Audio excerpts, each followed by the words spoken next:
Sudah lama hati merindu dengan kekasih yang satu. Bilakah masa dapat bertemu dengan kekasih agungmu? Kakiku kan terus melangkah menuju ke bumi Madinah, selangkah demi selangkah dekatkanlah kami ya Allah.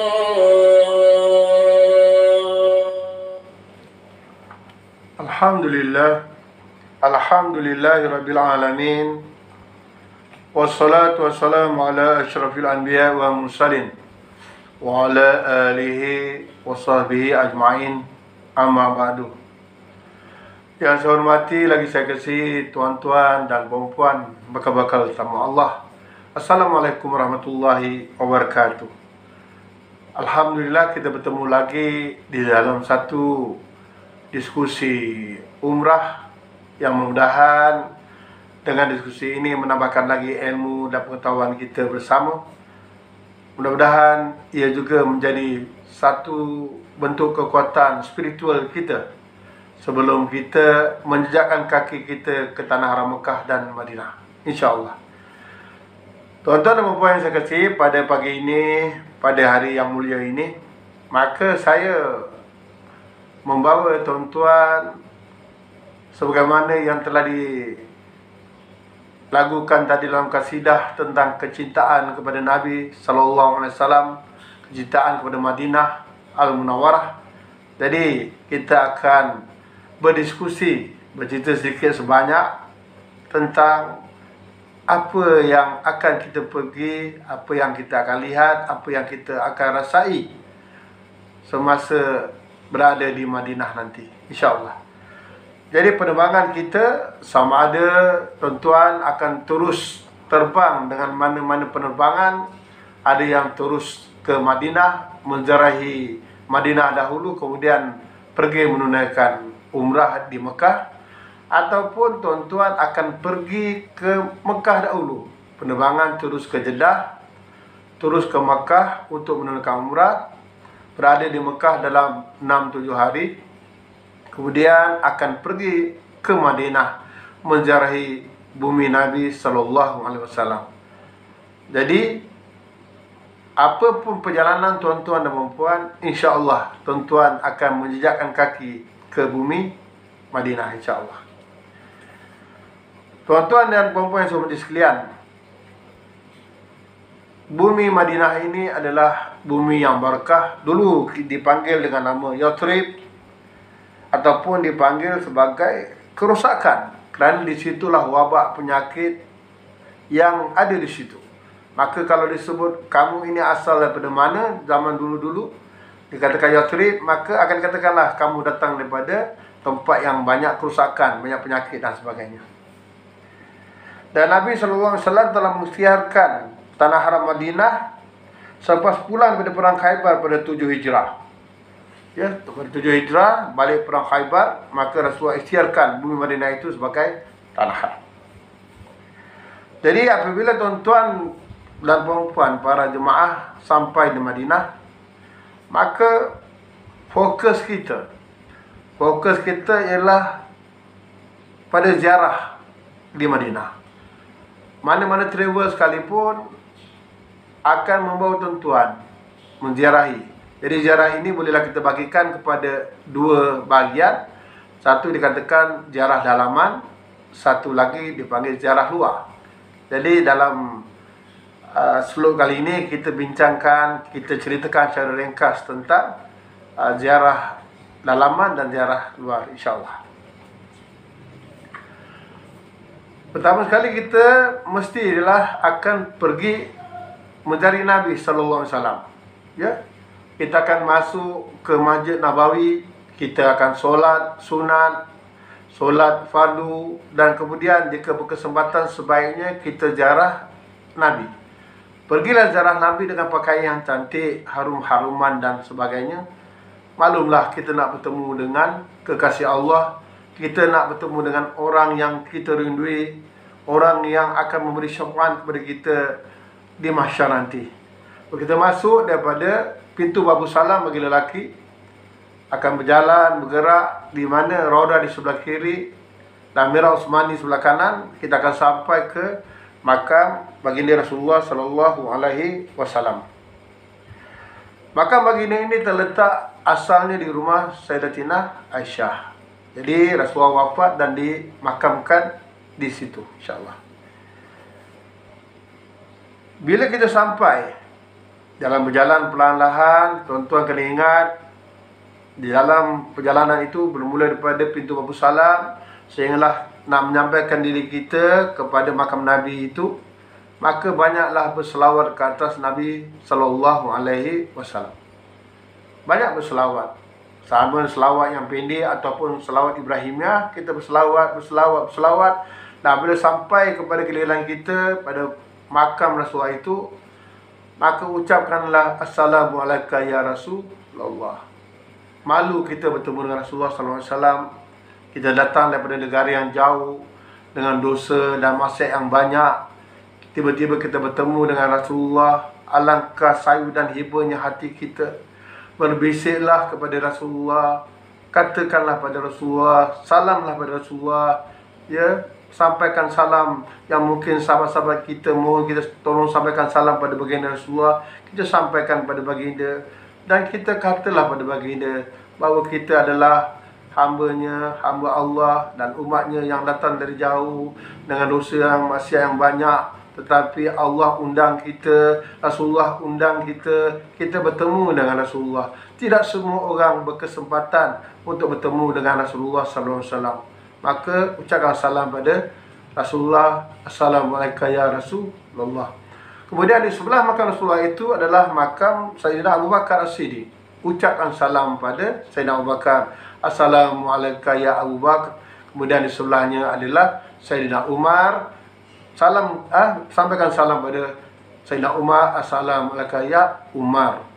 Kedua-dua mereka ini dipuji oleh Rasulullah SAW. Bahkan Sayyidina Abu Bakar itu, di samping dia adalah bapa mertua kepada Rasulullah, dia juga adalah sahabat yang paling akrab dengan Nabi. Bahkan Nabi SAW dalam riwayatnya yang paling masyhur pernah berkata bahawa seandainya seluruh umat Islam ini ditimbangkan amalannya, imannya, maka mereka tidak akan sesekali dapat mengalahkan iman Abu Bakar. Begitu juga dengan Sayyidina Umar, sahabat yang begitu hebat. Pernah dinakalkan oleh Nabi, pernah dikatakan oleh Nabi, seandainya ada Nabi lagi selepas kewafatanku ini, nescaya Umarlah akan jadi Nabi. Tetapi pintu kenabian telah tertutup. Maka ketika kita menjari ziarah dalaman ini, iaitu kita ziarah di sekitar Masjid Nabawi itu, kita ziarah makam Nabi, maka Abu Bakar, makam Sayyidina Umar, ketahuilah sejarah mereka dan rasalah rendah diri dan tawaduknya kita kepada Allah SWT. Kita tidak sehebat sahabat. Bahkan kalau nak dibandingkan kita, siapalah kita di sisi sahabat. Mudah-mudahan dengan rahmat dan kasih Allah kita mendapat syafaat Rasulullah SAW. Jarilah dia nanti. Jarilah bila tuan-tuan berada di bumi Madinah itu. Kemudian tuan-tuan yang saya kasih sekalian, jangan lepaskan peluang kita untuk kita solat di Masjid Nabawi itu. Kerana solat di Masjid Nabawi itu fadilat dia, keberkatannya ialah 1000 solat daripada masjid-masjid yang lain, kecuali lah di Masjidil Haram, di mana keberkatan dan kelebihannya ialah sebanyak 100,000 keberkatan dan kebaikannya itu. Jadi ketika berada di Madinah, sebaik mungkin banyakkanlah kita beriktikaf berada di Masjid Nabawi, kita solat di sana. Jangan cuba-cuba sesekali kita datang lambat, kita solat di perkarangan masjid. Masuklah ke dalam Masjid Nabawi itu. Bukan sekadar di dalam masjid, bahkan bagi lelaki, di atas bumbung masjid juga boleh solat. Rebutlah keberkatan 1000 pahala, 1000 darjat itu bila kita solat di Masjid Nabawi itu. Kemudian bila kita keluar daripada Masjid Nabawi, di sisi Masjid Nabawi itu insya-Allah kita akan melihat makam Baqi ataupun panggil perkuburan Baqi. Keluasan Baqi ini ialah sebanyak 174.962 meter persegi. Besar dan luasnya, dan dikatakan dia di situ dimakamkan hampir 10.000 sahabat. InsyaAllah bagi mereka yang faham keadaan kuburan di sana, dia tidak ada tanda dan nama, tetapi kita boleh rujuk di dalam buku-buku sirah. Jadi kita akan tahulah di manakah makam atau kubur Sayyidatina Fatimah, Aisyah, Ruqayyah, Imam Malik dan sebagainya itu. Kemudian tuan-tuan, bila kita mencari makam sahabat, bila kita mencari Baqi, ya, maka ambil iktibar tentang perjuangan mereka, tentang pengorbanan mereka, di sudut nyawa mereka, harta mereka, di mana mereka berjuang berhabis-habisan untuk menegakkan agama itu, sehinggalah agama Islam itu sampai kepada kita sehinggalah hari ini. Di dalam Masjidil Haram, di dalam Masjid Nabawi itu, untuk makluman tuan-tuan dan puan, terdapat satu tempat yang dipanggil Raudah. Hadis Nabi SAW dalam riwayatnya mengatakan, di mana Nabi telah bersabda, antara rumahku dan mimbarku adalah taman-taman syurga. Antara rumahku dan mimbarku. Raudah ini tidak besar tuan-tuan. Tidak mudah kita masuk Raudah itu kalau kita tidak sabar. Masuk Raudah ini bukan macam kita masuk shopping mall dan sebagainya. Ada giliran daripada satu sudut ke satu sudut, bergilir-gilir, berpusu-pusu orang masuk, tolak menolak dan sebagainya. Tuan-tuan, insya-Allah sabar, banyakkan selawat kepada Nabi. Bila dapat masuk ke Raudah itu, gunakan tempat itu sebaik mungkin untuk berdoa dan sebagainya. Mudah-mudahan apa yang kita hajatkan itu Allah makbulkan. Raudah itulah masjid asal Nabi. Disitulah Nabi duduk, disitulah Nabi solat, disitulah Nabi berdiri, disitulah sahabat-sahabat berada, disitulah Nabi menyampaikan Islam, disitulah para sahabat berada di situ. Tapak-tapak kaki mereka menjejaki tempat itu. Mudah-mudahan keberkatan itu kita dapat dengan kita masuk ke Raudah itu, iaitu antara taman-taman syurga. Dan jangan lupa pula, bila dah balik ke Malaysia pula, jangan lupa pula taman-taman syurga itu ada di masjid dan di surau. Ada juga di masjid majlis ilmu. Hadirkan diri. Ingat, masjid, surau, tempat pengajian yang mengajar kepada memuji Allah, mengajar kepada agama, itu juga adalah taman-taman syurga. Untuk pergi ke Masjid Nabawi ini, pada kebiasaannya hotel kita tidak jauh. Ada yang hotel 50 meter, ada yang 100 meter, ada 150 meter dan sebagainya. Buat masa ini, kebanyakan travel yang membawa jemaah ke Madinah, hotelnya tidak jauh daripada Masjid Nabawi, insya-Allah. Kemudian setelah kita melawat Masjid Nabawi, melihat di dalamnya, melawat makam, Raudah, solat di dalamnya, perkuburan Baqi di sisinya, maka pada hari-hari yang ditentukan oleh travel, tuan-tuan akan dibawa menziarahi ziarah luar. Ziarah luar itu, ya tuan-tuan, tuan-tuan akan menziarahi luar. Jadi kebanyakan travel ini, ya, pertama sekali dia tidak akan lupa pertama sekali membawa tuan-tuan para jemaah ke Masjid Quba. Tuan-tuan akan menaiki bas yang disediakan oleh travel. Perjalanan ke Masjid Quba sebaiknya ialah pakaian yang cantik-cantik, yang harum, berwuduk dulu daripada penginapan hotel kita. Kenapa kita dibawa ke Masjid Quba? Kerana di Masjid Quba itulah, ya, dalam hadisnya Rasulullah SAW bersabda, barang siapa yang sempurna wuduk dan keluar dari rumahnya, kemudian mendatangi Masjid Quba, kemudian solat di dalamnya, maka pahalanya seperti ia mengerjakan umrah. Ini musnad daripada Ahmad, hadis pada 15.981. Itu daripada hadis. Bermakna sempurna wuduk kita solat di Masjid Quba, tak kiralah solat apa, solat tahiyatul masjid, solat duha pada ketika itu, maka pahalanya seperti mengerjakan umrah. Rebut peluang ini. Rebut peluang ini kerana keberkatan yang ada di Masjid Quba itu. Ya, tuan-tuan akan pergi ke sana. Seandainya dalam perjalanan tiba-tiba terbatal wudu, tidak mengapa, ambillah wudu di masjid, ya, di sekitar masjid ada tempat wudu, maka masuk ke dalam masjid dan kita solat di Masjid Quba itu. Tuan-tuan, Masjid Quba ini tak jauh, ya, dia lebih kurang 3 km saja daripada arah selatan Madinah, insya-Allah. Kemudian satu lagi tempat pada ziarah luar yang jarang travel tak bawa, iaitu Jabal Uhud. Bukit Uhud ini. Bukit Uhud ini sejarahnya yang terkenal ialah Perang Uhud. Perang Uhud, 1000 orang Islam melawan 3000 kafir Quraisy Mekah. Dalam perjalanan bersedia untuk peperangan, 300 orang-orang kafir dan munafik tarik diri daripada tentera Islam, hanya tinggal 700 orang melawan 3000 orang itu. Ketika itu tentera Islam hanya mempunyai 2 ekor kuda, 100 perisai, 50 pemanah saja. Ya. Tuan-tuan, peperangan itu telah mengorbankan bapa saudara Nabi SAW, iaitu Sayyidina Hamzah, yang digelar sehingga Allah itu. Kemudian di dalam perjalanan di Uhud itu, tuan-tuan juga akan melihat Jabal Ar-Rumah, iaitu bukit pemanah, di mana Rasulullah SAW menempatkan pemanah yang ketika itu dia bertanggungjawabkan untuk menjaga benteng kekuatan umat Islam ketika itu. Di Uhud itu,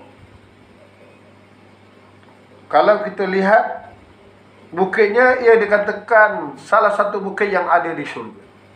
Ya, pergi di Uhud itu, bahkan para sahabat-sahabat merindui Uhud, kerana di Uhud lah jatuh, bangun atau hancurnya agama itu dikatakan daripada Uhud.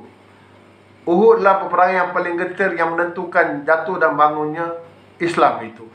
Sebab itu dalam perang Uhud, terkorbannya bapa saudara Nabi, ya, Hamzah, yang ditombak oleh Wahsy kerana diupak oleh Hindun yang tak berpuas hati terhadap kekalahan dan terbunuhnya kaum kerabatnya ketika di perang Badar.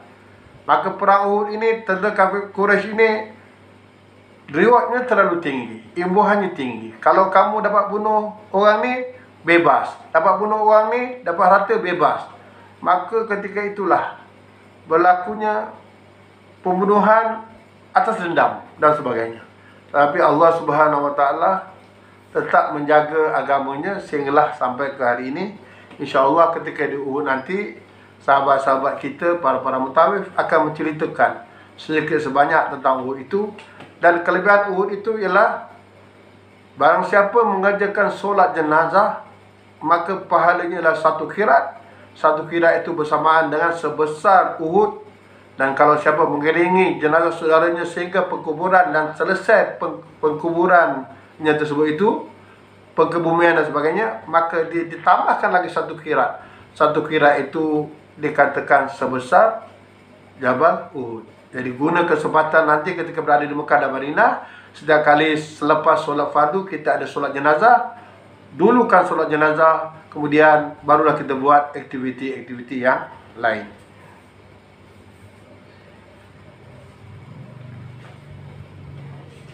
Tuan-tuan dan puan yang saya muliakan, di samping Sayyidina Hamzah terkorban jugalah seorang sahabat yang dikenali sebagai Mus'ab bin Umair. Mus'ab bin Umair ini seorang pemuda yang hebat semasa di Mekah, tetapi telah dibuang oleh keluarganya yang kaya kerana dia memeluk Islam. Mus'ab bin Umair ini juga lah antara pemuda yang awal-awal dihantar oleh Rasulullah ke Madinah untuk berdakwah di Madinah. Mus'ab bin Umair ini kalau di Mekah dulu, kalau wangi, orang dah tahu yang datang itu Mus'ab bin Umair. Hebatnya Mus'ab bin Umair ini. Tetapi ketika dia wafat, dia terkorban, kain kafannya, bila tutup kepalanya nampak kakinya, bila tutup kakinya nampak kepalanya, sehingga Umar sentiasa menangis. Ketika dia nak makan, dia teringat Mus'ab bin Umar, Khalifah Umar, Sayyidina Umar menangis kerana teringatkan Mus'ab bin Umar. Begitu dengan Rasulullah. Seringkali bila teringat saja Mus'ab bin Umar, Rasulullah menangis, terkenangkan tentang pemuda ini yang sanggup berjuang untuk Islam sehingga dia terkorban, sanggup meninggalkan segala kemewahan yang dia ada, sanggup dibuang oleh ahli keluarganya demi Islam. Itulah dia sahabat Mus'ab bin Umar yang juga telah terkorban di dalam perang Uhud tersebut. Kemudian tuan-tuan akan dibawa, mungkin ada travel, akan singgah, mungkin akan lalu saja, di mana tuan-tuan akan melalui Masjid Qiblatain. Masjid Qiblatain, dua kiblat. Ini ada sejarahnya yang tersendiri. Kemudian mungkin akan pergi atau melawat Masjid 7. Separuh travel tidak akan pergi, tetapi mungkin melalui saja. Masjid 7 ini asalnya adalah kubu pertahanan peperangan di zaman Rasulullah. Kemudian ada sejarahnya tersendiri. Saya tidak mau menceritakan sejarahnya tersendiri. Tetapi tuan-tuan nanti akan diceritakan oleh para sahabat saya, para mutawif-mutawifah, tentang sirah tempat-tempat tersebut, insya-Allah. Kemudian tuan-tuan dan puan-puan akan dibawa satu tempat yang orang kata wajiblah kita pergi. Ke mana? Ke ladang kurma. Ladang kurma ini biasanya kita akan bagi masa 30 minit dan sebagainya, atau lebih daripada itu. Tuan-tuan masuklah ke ladang kurma tersebut. Ada beraneka kurma yang ada, ajwa, marami dan sebagainya, ya. Dan tradisi di sana kalau masuk nak makan percuma, tetapi kalau nak bawa balik belilah. Jadi pastikan kalau makan tu, yang dimakan itu pastikan yang percuma. Jangan pula bawa masuk dalam beg plastik, masuk dalam poket jalan. Ini satu adab yang tak baik.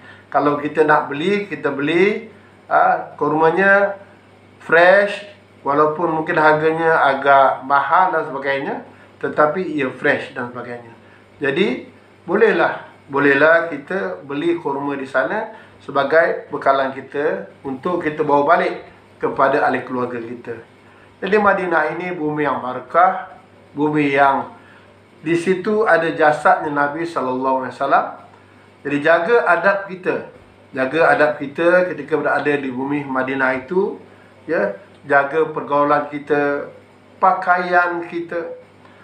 Jangan duk pakaian masuk nak pergi ke Masjid Nabawi dengan pakaian yang menjolok mata dan sebagainya bagi wanita. Malu kita pada Nabi SAW. Ya, bagi lelaki pun sama, ya. Awal pergi ke masjid, masuklah dalam masjid, ya. Tuan-tuan, Madinah bumi barakah. Jaga adab kita di bumi Nabi, kerana di situ ada Nabi SAW. Dan ketika kita nak meninggalkan bumi Madinah itu, sama ada kita nak balik ke Malaysia ataupun kita balik ke hotel untuk bersedia mengerjakan umrah, maka sunat bagi kita menziarahi wada. Ziarah wada ialah ziarah untuk mengucapkan selamat tinggal kepada Nabi SAW.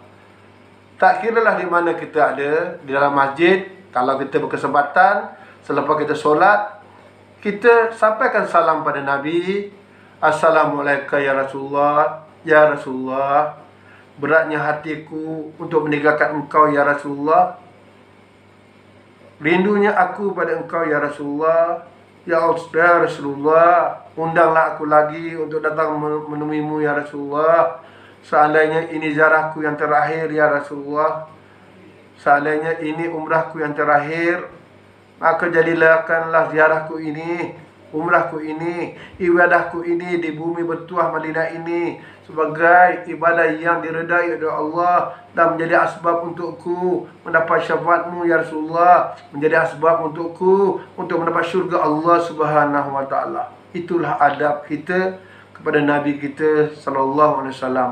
Insya-Allah mudah-mudahan dipanjangkan usia kita, dimurahkan rezeki kita, disiapkan tubuh badan kita, sehinggalah kita dapat menjejakkan kaki lagi ke bumi Madinah yang berkah itu. Terlalu luas sejarah di Madinah ini, kalau nak diceritakan, dia perlu satu topik yang panjang untuk menceritakan sirah Nabi, sirah Madinah, sirah Mekah. Tapi sekadar apa yang ceritakan ini cukuplah untuk memberi satu bayangan, gambaran kepada kita tentang apa yang kita akan dapat, apa yang kita akan pergi, dan apa yang kita akan lalui di bumi Madinah itu. Mudah-mudahan Allah akan merahmati kita, balik daripada berjumpa Nabi, balik daripada menjalankan umrah, merubah diri kita menjadi insan yang lebih beriman, bertakwa, dan itulah salah satu sebabnya untuk mendapat kecintaan daripada Allah Subhanahu wa taala, untuk mendapat barakah dan mendapat syafaat dari Nabi sallallahu alaihi wasallam. Sekian dulu daripada saya. Mudah-mudahan dengan tip berada di Madinah ini, tuan-tuan mendapat manfaat, mendapat ilmu, menambahkan lagi spiritual kita. Insya-Allah kita bertemu lagi pada diskusi umrah yang lain. Sekian, wabillahi taufiq wal hidayah. Assalamualaikum warahmatullahi wabarakatuh. InsyaAllah.